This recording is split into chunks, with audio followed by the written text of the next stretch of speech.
عمر ابن خطاب رضی اللہ تعالیٰ عنہ کی کہانی ایک ایسے انسان کی ہے جس کا مزاج بہت سخت تھا، لیکن وہ کبھی ہار نہیں مانتا تھا۔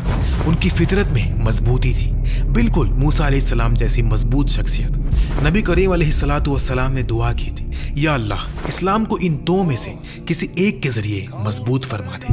ان دو لوگوں میں ایک ابو جہل تھا اور دوسرے عمر ابن خطاب رضی اللہ تعالیٰ عنہ تھے۔ دونوں اپنے اپنے راستے پر پورے سچے اترتے تھے۔ پھر ایک دن ایسا آیا کہ خاموشی کے بیچ ایک آیت کی آواز نے عمر رضی اللہ تعالیٰ عنہ کے دل کو پہلی بار چھو لیا۔ اس لمحے سے سب کچھ بدل گیا۔ جو انسان تلوار لے کر نبی علیہ السلام کی طرف جا رہا تھا، اسی راستے پر اس کی زندگی بدل گئی۔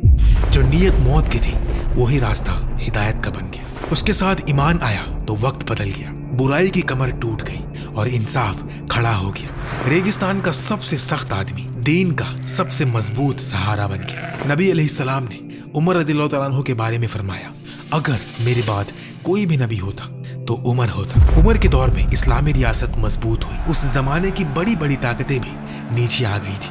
مغرب کی طرف بائزنطین اور مشرق کی طرف سسانین سلطنت۔ یہ ایک ایسے آدمی کی کہانی ہے جس نے سچا ایمان پایا اور پوری دنیا کا سامنا کیا، لیکن ان کے دشمن بھی بہت تھے اور ان کی وفات بہت دردناک اور غمگین تھی۔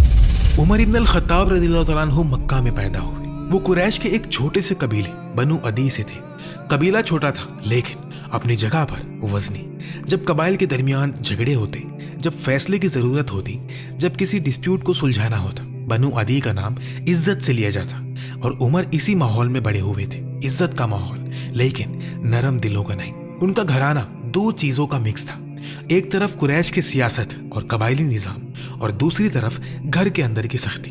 ماں کا تعلق بنو مخزوم